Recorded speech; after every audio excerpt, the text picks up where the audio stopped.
Welcome to Intuition, Your First Sense. This is Vicky. You are in for a treat today. I am interviewing Jean Atman, and I thoroughly had a good time in this conversation. It's like two intuitives getting together and being like, yeah, that's how it happens for me. Yes, that's how I experience it.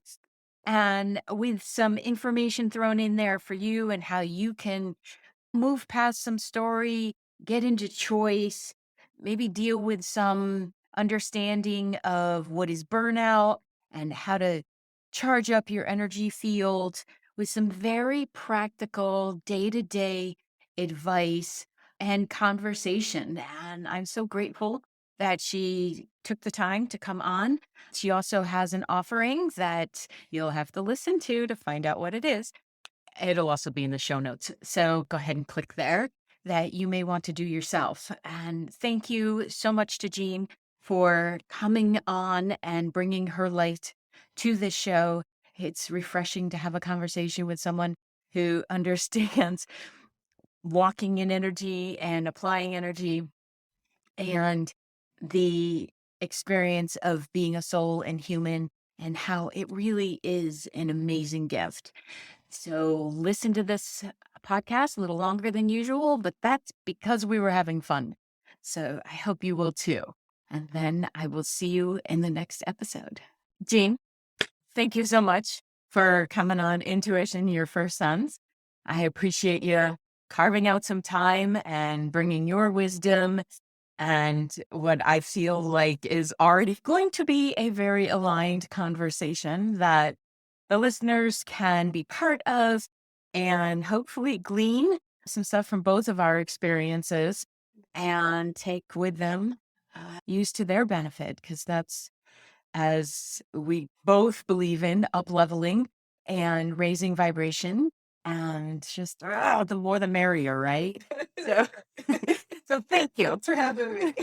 It's my pleasure. It's one of those things where you know, it is one of the benefits, isn't it, of developing your intuition that when there's a request to connect, you're like, yes, no, oh, hell no. Right. And just saves so much time. That's right. Yeah, that inner knowing can save a lot of time for sure. It's If a we listen. perfect joiner there because it is the listening. Well, and that's the challenging part a lot of the times too. I don't know if you found, but I have found with like when somebody says, or we suggest, listen to your intuition.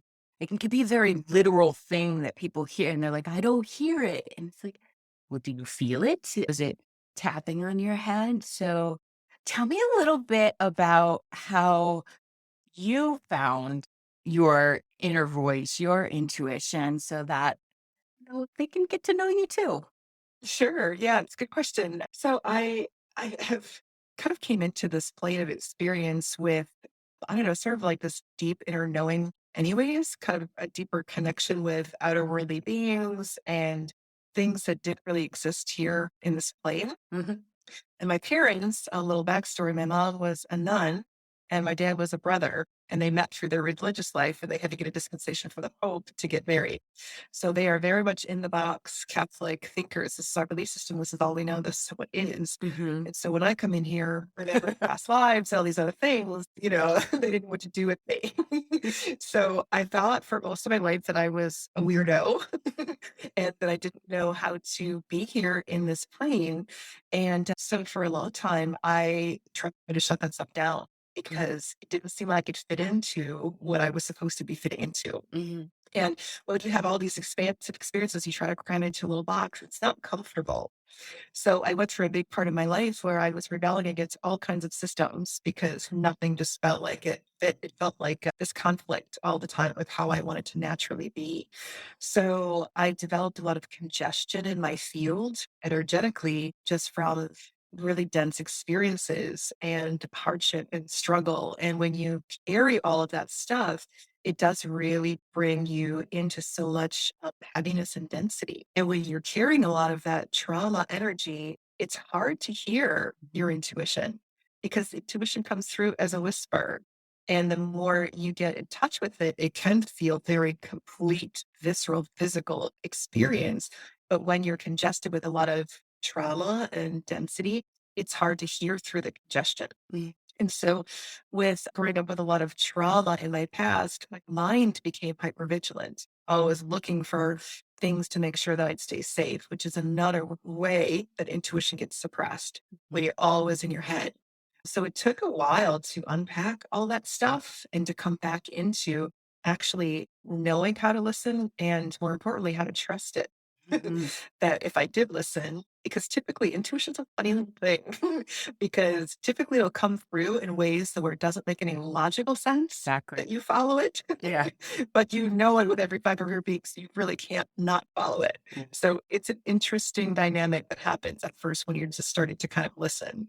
But the more you realize that those feelings that come through are so leading you in such a beautiful direction, you start to trust that, and then you will never live any other way again. And you can be more blissed out most of the time because you just know what's for you and you know what's not. And like we said earlier, it's such a time saver. It is. It is. And the worth the investment of digging into all that because I feel like other than the nun and the brother thing, that's my childhood as well. The weirdo in the family, the one who knew things that she shouldn't have known, and how dare she have a big mouth too. Oh, yeah. And we can't stop talking about it because it's so clear to us. Right, I and talk about it.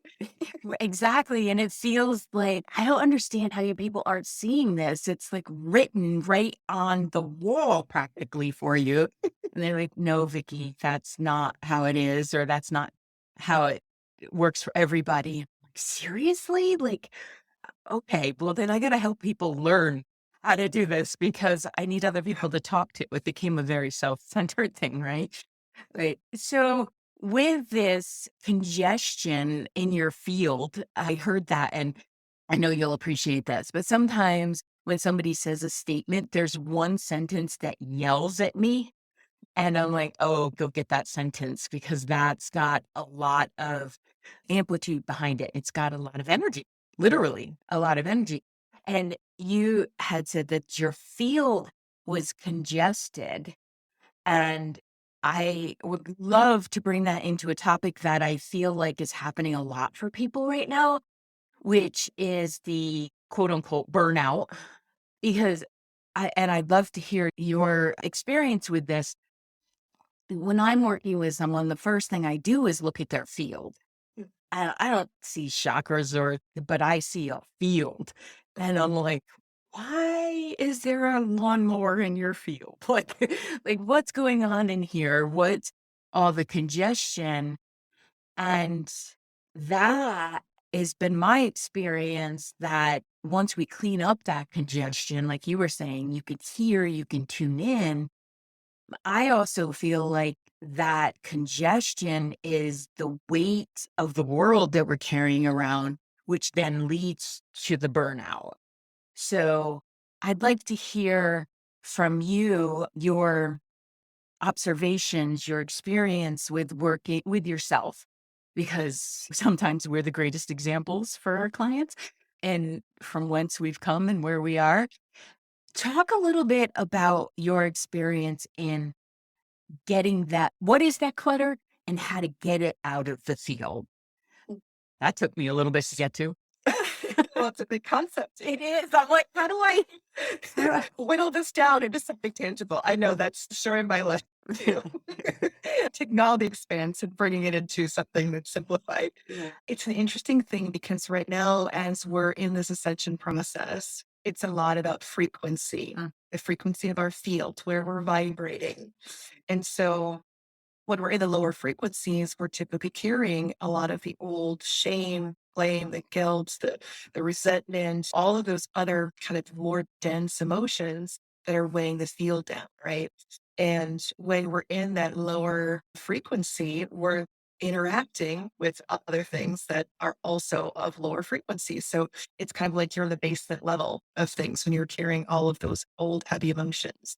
And the only thing to interact with at that basement level is other things similar, right? So our main goal here as this ascension process continues is to unpack or offset all of those density. Mhm. So, typically speaking, if you have a lot of that in your field, it's the way I see it too, like you mentioned a little more, how you see visuals of things. So, I'm very visual like that as well. And I can see if there's a particular age where Right. this density started, if there's something attached to it, in person experience. And so, when we get those intuitive visuals, we know this is a significant piece of what's stagnating in your field. Mhm. So when we can see things like that, that's why I love mentors and coaches and people like that that can see that observer's perspective. Mhm. Because typically as humans, we do such a good job hiding this stuff Exactly. from ourselves that we can't really see it a lot of times for ourselves. We do need each other to come in and assist the whole collective. So when you're decongesting things like that, you automatically just start to kind of vibrate higher because you're not carrying that stuff anymore. So for me personally, I know as I mentioned, I grew up with a tremendous amount of toxicity and abuse. And my father, who's passed over, he was extremely tormented in his life. And he brought that torment into our home. And the more he tried to be something that he wasn't outside the community, it amplified in our home. So it was daily abuse and just a lot of struggle and fear of survival. Mhm. And so when I started to unpack that stuff for a long time, I didn't even know that wasn't normal. I Yeah. didn't know Yeah. that I that hear that. everybody, Yeah. you know what I mean? That Yeah. people had loving dads who read it to them and took them places, and like I didn't know that. Yeah. Ditto. You know? I just thought everybody was beaten on a daily basis and that, it's like that's all you know. You think everybody else lives the same way. Yeah. It was very normalized for a long time. So I didn't even really realize that I was holding this stuff in my body as something that I just kind of, as I said, normalized it. Yeah. So I really had to take a deep dive and look into the trauma body and what I was actually holding and carrying. And the more I started to offset things, I realized the level of density that I was still carrying in my field and how it was preventing me from thriving in the ways that I know are meant for me. Mm. And that's another way how intuition comes in. Everything we desire, we're meant to have, right? Mhm. And so when you're feeling like this is meant for me and I'm trying to get there, but you're having a struggle or just can't seem to break through that ceiling, there is something that's tethering you or tying you or weighing you down into a place that you don't resonate with any longer. And so you got to be able to do that internal work. Again, seeing someone who can see for you Mhm. is a great way to do it. Another way for people that are really into doing their own work, I love to go into meditation in my own process and ask if I think about this trigger, where do I feel it in my system? So Right. let's say I feel it in my heart space. You can tune into the frequency of that energy. What does it feel like? What does it look like? Is it sticky? Is it embedded? Is it threaded through? Like if you can see, that's great. Or if you can feel, kind of use your gifts to get in touch with it and then ask it what it needs to clear. Mhm. And the more you can get involved with what's happening in your field, and then you start to clear it, fill it in with love instead, you're literally changing your frequency every time you do that. Mhm. So I think people forget how powerful they are as their own healers too. And so when you can start to get in touch with your words, your energy, there's so much that you could accomplish there with just some dedication to it. Brilliantly said. Brilliantly said. And I feel like a lot of people don't know that this is possible. I don't know about you, but it wasn't discussed in my household. And yet I know spirit and the universe brought me the messages to say, hey, Vic, maybe you should read this book. Or what's that deck of cards that somebody gave you a year ago that you said, oh, that's cute, and threw them up on a shelf, So being open at that level to be like, all right, we all have intuition. So if someone says, I know there's something in there that I would like to offload, I would like to release because it is quite literally burning my energy. It's like bad fuel, right? Like you're trying to run an efficient engine on crude oil or something, and it just doesn't work. So being even open to the idea that there might be something I'm carrying, I feel like leads to that more efficient system, which then raises the vibration. And this ascension period that you're talking about, we're always in an ascension period. I mean, thankfully, Yeah. thankfully, there has always been a certain level of peoples and spirit help that helps us to grow and ascend. It just is at warp speeds lately. Right. For sure. And that's, I feel like it's contributed to by those of us who are asking. And those are the amazing people that listen to podcasts like this who are like, what's that? Can I help? Because it's the ripple effect, if you will, of raising vibration, raising it, raising it, raising it. And I think of it like the hot air balloon. Like the more stuff you get out of the basket, like the higher you can go into the stratosphere and have fun. And then you can be your own observer. That understanding that there's different ways to do things is being the ultimate student, Yeah, perhaps, of the soul process. for sure. And it's often evident. I work with a lot of professionals, executives, and things of that nature. And when I hear, feel, sense a burnout happening, I'm like, "Ugh, this is about alignment. Like it all comes back to alignment. Do you know self? Can you even have a conversation with self? Is that okay? Because most of us have some trauma in the background, Yeah. that we've experienced or witnessed. Unpacking and clearing out, it doesn't have to be sitting in your stuff. It can be exciting. Like you were saying, ask it, interview it. What do you need? Can I help you in some way?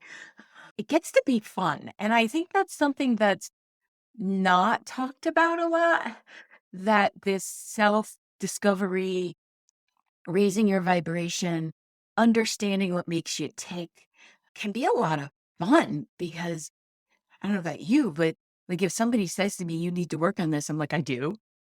I know, I get too. Right? Is there something else? Because the lighter you go, the more joy that you can feel.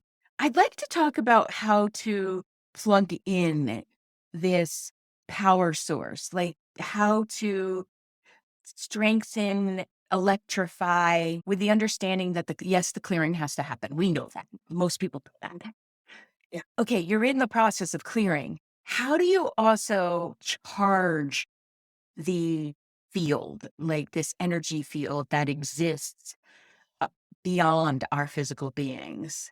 Mhm. Yeah. So when I find that a lot of people have porosity in their field, they've got energy leaks, and they are so we had kind of sprinkled in the energy of burnout, things like that too. So all of this kind of plays a bigger part in the greater picture. But if people have, to develop limiting beliefs from their past of any sort, like even you're in the playground and your best friend decides to go play with somebody else and you feel rejected. It's less about what that person did and more about how you internalized it, Mhm. right? That density starts from limiting beliefs, and then those things get triggered throughout life because you've got a wound there, right? So we understand the cleanup process. But what happens is when we can kind of more light on the burnout process, when those wounds are still exposed and there's still kind of a gap in our field. And so we're trying to satisfy that wound by excessively drawing things in to try to fill it. Mhm. So when you find yourselves kind of reaching out outside of yourself to pacify a trigger or something, it doesn't work well. It's not a productive or efficient way to do things, right? So when we stop activating or acting from that wound and heal, the field becomes a more solidified place. It becomes less porous because when we're not excessively leaking our energy out, which doesn't, it kind of taps into all of our reserves, and then we have nothing to hold us together. we tend to burn out and not have anything to give to anyone, including ourselves. Mhm. So the first step is to really see if there's a lot of porosity in the field, if you're taking on other people's stuff, if you're feeling the collective energies and they're accumulating on top of your own stuff, compounding. Just like energetic cleanup is the easiest way. But once you kind of gotten into your own energy again, it's easier to channel and maintain Mhm. that activation because that's the other thing too. Everything that we need is already within us. It's just suppressed. If we activate that innate piece, it's so much easier than trying to chase something outside of ourselves to pull it in or bring it in or whatever. Activate it within and start to feel that activation of energy within you and help to cultivate its growth. By intention and focus on it, you can really form this energetic bubble or frequency within your field and you can intentionally grow it and let that fill your field. Choose how you want to feel. I think a lot of people forget they have a choice. Right. I heard this long ago and it was mind blowing to me when I'd heard it. I was at a conference and this guy said there's two states of being, a beautiful state or a suffering state, and each is a choice. And I was like, what? Yeah. you know, like I could choose that. Like I didn't know that at the time. Right. And so I started to focus on just that. Really simple. For me, I'm really distracted with all kinds of downloads of thoughts, things coming in all the time. So for me to have something simple that I can apply easily is the most efficient way. So I decided I'm going to live in a beautiful state of being. Mhm. And things will come in, sure, that are intense, but I don't have to down spiral in the intensity. I can choose to see this as this kind of sucks to be here, but it's productive. Right. Right. Bonus, Right. win. Right. So And you can, if your perception of things, your perspective on things can be really helpful in keeping that vibration high. But you can really offset all of the old systems that we all are trying to function in. It's almost like I see these systems as little rickety, rusty systems that I just need to be dismantled, released, and stop trying to fix the things that are broken. right. Just build a new system. Yeah. So sometimes that step cannot be fixed. You have to go get new lumber and, Yes. and you have to assemble it and use some bigger lag bolts or something that allow for more of the stability and the strength and everything in which to stand on. There's a lot of focus, I think, on from whence we've come, like what we've suffered through, or being in that place of story. And rather than, like you're saying, in that place of choice, that no, we're not saying it didn't happen. We're not saying you didn't go through that. We're saying you're still in it and you have a choice of whether you still want to be in it or not. And Yeah. like you said in that conference, those statements I feel like drop in when when the person is most ready to hear them, right? Yeah. It may not have been available to you before that. And then, Right. but you shifted. And in that moment of that conference, you're like, one more time. Yeah. Can I get you to repeat that? Which is powerful because that's an empowerment place of I get to choose how I'm feeling in this situation. And in this moment. And the more you do that, it's like anything else, it gets easier and easier. And there's still going to be sadness. There's still going to be challenges. There's still going to be, are you kidding me? But I feel like a quicker response and rally time, right? Because we're human. No one can be in a joy state all the time. That's ridiculous. So if anybody's suggesting that you are, by raising your vibration, you can be in this high altered joy, everything is wonderful space. Well, they're not looking at truth either. Right, right. Yeah, there is that good point about because spiritually bypassing things or Oh, doing yeah. that. There's some rainbows and unicorns all the time. Yeah. We're all happy. It's like, no, you can stay in a state of positivity while you're still in the dark, in the Yeah. depth of it, Yeah. in the muck. Yeah. You can still stay like this is a productive time. It sucks to be going through this right now. This Yes. is not comfortable by any means, but at least I know that I'm moving some deep dark stuff. Yeah. Yeah. you know, Well, so, yeah. yeah. From my own experience, when my husband was passing, I made a commitment to myself because I knew that, but it still sucked. And I was like, nope, I am going to feel my way through this. I am going to see the gifts in it, and I'm going to cry, and I'm going to be mad, and I'm going to go through all those things. But I was quite literally testing the theory. I'm like, okay, well, I believe this, I know this, but have I actually ever done it?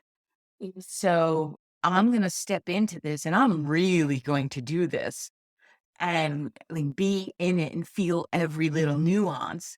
And it was intense, but like you said, it's a great time of growth and awareness, not in the way, let me dispel another BS statement that's out there for you guys, that you went through this in order to learn that. No, you went through this.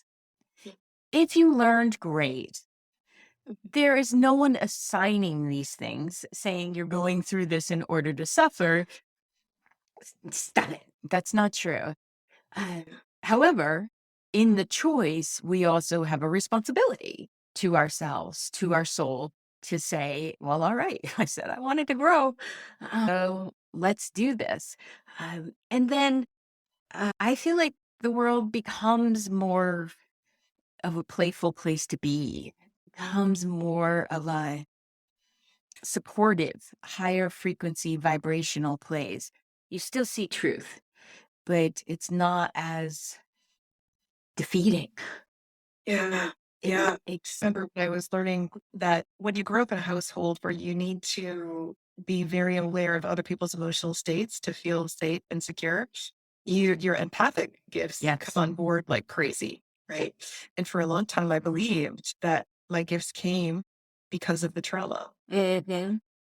And I wonder how many people go on believing that where that's not true. Call BS on that one too, where we come in here with these gifts. And like you said, the experiences are just experiences. If we learn and grew through them, great. But your gifts and your wisdom and everything else didn't come because you had to go through that experience. Because I was holding on to the trauma because Mhm. it provided me with these supposed gifts. Mhm. And when I learned that an experience is just an experience, Mhm. these gifts are innate. You don't need the trauma to hold the gifts. Right. It was so much easier to unpack that stuff and let it go and let the gifts come through without the filters, the lenses of that past. Right. So really see what people are kind of still attaching to, and can you just be okay being okay? Mhm.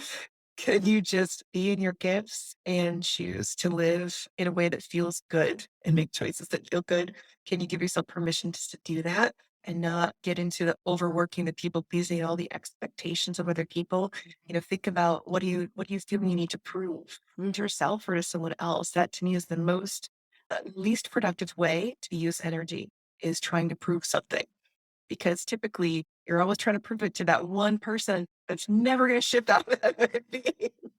Very true. Whether it's to that person or to yourself, like stop trying to prove anything to anybody and see how much more energy you have for yourself and for the things that you really want to do.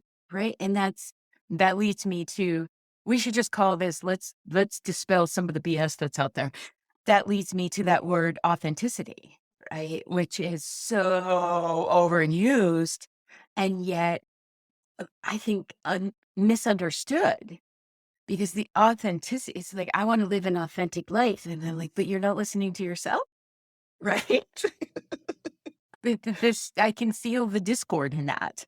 The authentic and authenticity comes from the gifts, the innate gifts that you came in with. Your soul said, let's do this, human body.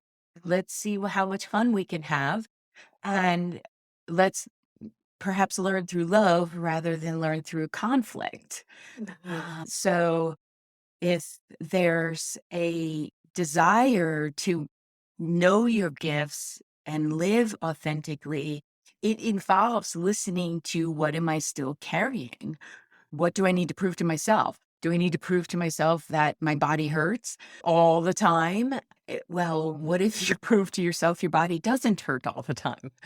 What if we still use that premise, but we use it in a supportive way, an uplifting way as a transition to living in that alignment again, another word that gets overused and misunderstood.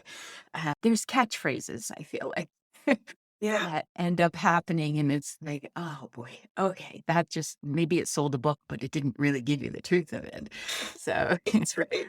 Well, I do think too, like as your example of having physical pain in the body too, where I suffered through chronic fatigue for the past 2 years. And at first when it hit me, it was so profoundly uncomfortable because I couldn't even see, I couldn't drive. I had to stay on my couch. I could barely get up. I had zero energy. I was so depleted. And I had to rely on my girls to help even make me food and to take care of themselves. And it was so against everything that I wanted to do and how I wanted to show up for them and for my life. yeah. And it really knocked me down a few pegs to check in. How much are you doing for people that really can do for themselves? How much are you overdoing, overgiving to the point where you are now in complete deficit? Mm, And so for me, when I started to finally feel better, I would relapse. mm, And I was in meditation. I was like, what do I need to do? Like, seriously, I've been resting. I've been binge watching TV, which I never did. I've been, eating healthy foods. I've been doing these things opposite of what I normally do. And they said, well, you're not getting yourself permission to rest. As soon as you feel better, you go back up and you haven't actually learned how to rest. Then I started practicing, even when I do have energy and I want to dive into a project, can I do something that feels restful for me? So it was like this learning process, right? Of going through the layers of how much I was overdoing mhm, and finding that internal balance. And I needed that experience to kind of help me find that, or I would have just kept pushing. mhm. So then on the other side of it, it's looking back where I was finding that I was almost stuck in the excuse of, well, I have chronic fatigue. Right. I have chronic fatigue. I don't know if I can schedule that because I have chronic fatigue. And it started to become a crutch and actually working against me. So at that point, we're done here. You no longer need to carry that experience because you've learned everything you needed to from it. Mhm. Let it go, Yeah. drop I've it off. yeah. So as soon as I realized I was still doing that, I thought, I'm done sharing that. I don't need it anymore. I've learned everything I needed to from that experience. So as soon as I dropped it off, all of a sudden life functions better. And all of a sudden these inspirations I get to follow again. And I've got the energy to do things that tune in with, especially how the body is talking to you, because there typically is something that's trying to communicate that it needs, sometimes in a really loud way. Mhm. It's doing the thing. But then when the experience is done, let it be done. Yeah. Yeah. Wish Something different. wish it well and move on. It reminds me, I used to work with a lot of physical therapists and OTs and stuff.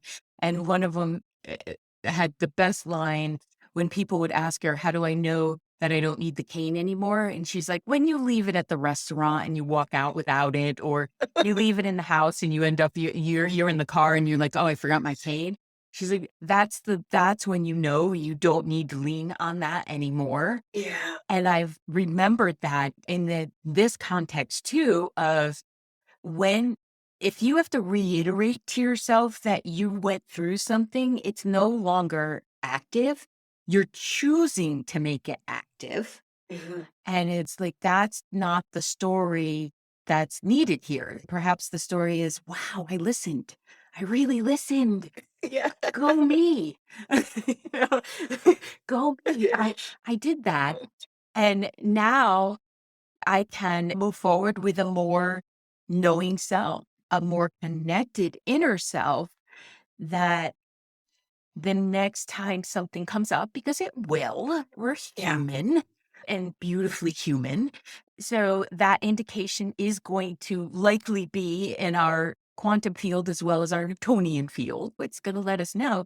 Because if you don't listen to the energy in the quantum field, your hip's going to hurt, your back's going to spasm, right? Yeah. Yeah. To the flip side of that, it's not like blaming or saying, I must stay in this forever. Right. It's like, well, that was temporary too. And this is part of okay, we've cleared out the energy field. This is part of strengthening the energy field, right? Yeah. It's like if you talk about that porousness where things are leaking, this is like spackle. Right. Yeah. Making you whole again and calling in almost fractured pieces and just getting to know yourself and I don't just being. I feel like there's so much doing that we've Yes. been doing for so long. And just coming into the space of presence, not worrying about the future, not resenting the past, all those things that we tend to stretch ourselves out, but just come in this, you know, present moment and see what does this feel like here and enjoy yourself in that moment and then see what wants to come in next. It can be so much more simplified. And I think especially as adults, we like to complicate things. Oh, it's Yeah. yes. Yeah. So, like, what can we do right now? Can we just focus in this moment? Yeah, we can. That's accessible to us. Practice it. Yeah. See what happens in your life. Yes. Let's just go with it. The brain is a beautiful mechanism, and yet it's just a computer. So the more that you practice these things, use it, be in harmony with it, recognize what's coming up, and then let it help you rather than knock you back down on that couch. Like you said, you heard in meditation that you didn't learn to rest. You rested, but you didn't learn on an ongoing basis how to rest so that you didn't have to get to that chronic fatigue again, right? Have all of you work in concert together, right? That's the soul brain body coherence. Like, let's get them all talking. Yeah. So, so they're all speaking one language. We just have one language, which is again less energy and less tendency to feel tired, burned out, stressed, exhausted. Um, and it may mean that you know we people have to prioritize that self-knowing. Yeah. It's not like you have to go sit on a mountaintop and own for 2 hours, or Right. 6 weeks. Like, yeah, I actually find it more effective in the daily life to be challenged by it. So, can I Yeah. listen? Can I do this? I feel like this needs to be a series of, boy, am I putting you on the spot right now? Like a series of two intuitives get together and allow you to listen to our the conversation here. Because this is learning right from everyone. I feel like everyone in my life is a teacher. Like, and I don't mean, oh, that's my teacher. It's like, well, what can I learn from you, little woolly bear? I'm crossing the road. Yeah. I appreciate this so much because the up leveling of consciousness, it's if we can think of it as like a game, right? Like I don't play video games, but this energy thing often feels like a video game to me. Yeah. Like, oh, can I up level? Like, Yeah. well, what kind of coin do I have to get to up level? Oh, I have to sit quietly. That's my coin. All right. I'll do that coin. Yeah. So if they hear us, right? Like a lot of the times you'll hear it like, oh, yeah, that's easy for them to do because they're already doing it, right? Because they're not hearing us when we were in it, right? Right. So there, which trust me, we said the same words you're saying. Like the vocabulary is the same. I'll keep it clean for the kids that are listening, but the vocabulary is the same. But to uplevel your consciousness, a lot of the times that comes with resistance. And I happen to know that you have a resistance cleanse, and I've graciously offered for listeners to receive. So give us a little bit about what that is. And then it's going to be in the show notes, guys, and in the email, and we'll just link it everywhere.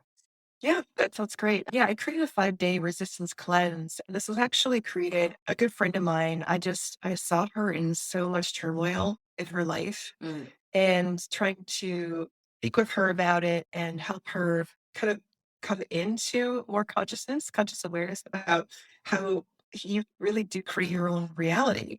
And a lot of times, people that are creating a really, really negative experience think about how powerful you are that you created all of that. Like, wow. You're so good. And at the same time, on the flip side of that, you could also create the polar opposite of that if you are aware that you have that much power. I was just really wanting to offer her something to help her come into more conscious awareness of how she was creating her reality. So I created a 5-day resistance cleanse, and it's lessons about, kind of going into some limiting beliefs, how to target those things, how to identify them when you hear them lifting around in your mind, how to identify triggers, your backstory, how much you carry it with you. So there's 5 daily lessons as well as journaling prompts. So I call them introspective exercises just to really help you get curious about what's going on in there. What's happening underneath the surface that I'm not really aware of. It's kind of running the show. Mhm. Can I start to bring that stuff into the light so it doesn't have to be that way any longer? As well as 5 healing transmission meditations. So each day you get a lesson, the journaling prompts, and the healing that you kind of work through. So you're clearing the emotions, the mental body, the energetic body, spiritual body ultimately, and just start to kind of recalibrate your system so that you can be more receptive and open to the inner work that is so vital for all of us to be doing right now. Mhm. I'm so grateful. Yeah. So like you said, we'll link that. It's a great practice at any time. A lot of us are going into our winter here. I know Australia and all them are going into their summer. Good time to declutter. And I'm grateful that you have that to offer. So, like I said, we'll make it available. And, anytime you want to come back in for that happens to you too. Uh, it can be challenging to be the one having the conversations with oneself. Like I feel like the horse down the street is the one I have the most conversations with. Guess what happened today, Crimson? Yeah. And she's like, really? Like, yeah. There's so much presence though, right? Yeah. Totally. Yeah. Yeah. It is it's been a great experience with her. It's just as a quick, I've been practicing. She's not my horse. She's at the end of the road but I happen to know where her treats live. I've been practicing sending my heart energy to her about half mile before I get there. Yeah. Because at first, like, she would just look up and she'd see me, she wouldn't come to the gate, and I'm like, "Oh, no, this is gonna work. We're Yeah. gonna do this. Good play. I need to touch that nose." And then, because this is part of strengthening your field too, like, what's fun, what's joyous. She never came over, that's her right. It's absolutely her choice to do that. So I started about halfway up so that that's how I clear my energy. I walk and then I collect and strengthen to come back into whatever's next. And I started sending that out to her. And now, like the last week or so, we've been working on this about 2 weeks. And lately, when get not in her view, but she can hear me. I know their hearing is amazing. But she'll start doing the neighing and the whinnying and stuff, which she's not a very vocal horse. So I'm like, okay, this is working. This is so fun. And then yesterday, I walk by her to go for my walk and then circle back and go see her. And most of the time, that walk by, she ignores me. She wants nothing to do with me. And this time, she was at the gate and she's like, now, I'll take it now. And I'm like, we're not done yet. Like, I have to do my walk. And then she got her treats then. I wasn't going to. But that's an example of raising vibration. Like the animals feel it too. This doesn't all have to be trauma work and stuff. You can have fun with the elementals and the energy. And, this is a way to, you know, it just charge you up to charge you Yeah. up. So as a completely derail aside there, But that's what there goes my mouse. That's what conversations like this can do too, right? They can raise your vibration. And my point there being is have a conversation with someone who can be like, yeah, I get that. So Good. thank I love that, bringing everything back down to play because it's like a big playground, and if you can look at it that way and everything's just practice and Mhm. there's no right or wrong way or good or bad or otherwise, it's just play or practice. So you're like, "Oh, I can hang with that," Yeah. Not so much less pressure, Yeah. and you could just enjoy yourself. So I love that. Yeah. Yeah. And then send that out into the world because it creates a ripple effect. And for those that may not be there yet, it's okay. Yeah. We'll create the vibration that when you are, we'll be like I said, it'd be more the merrier. Like everybody in the pool. So thank you. You're both. It'll just keep expanding. That's right. Like the world, the universe, the expansion, it'll just keep expanding. We're not going to run out of space, people. Stop worrying about that. So That's right. thank you very much. I really Yeah. appreciate it. And Thanks for having me. my pleasure. My pleasure. And I'm sure our listeners' pleasure too.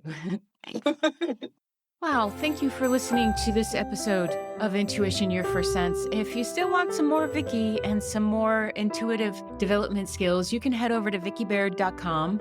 That's VICKIBAIRD.com, and check out all the courses that are there, the app that's available for you to load directly on your phone, and for the Wisdom Wednesday group that meets once a month, where you can meet like-minded people, have instruction in your intuition development, as well as coaching strategies for navigating this amazing life that you are in. Thank you again for all you do and who you are. And I will see you over on the website, and I will see you in the next episode.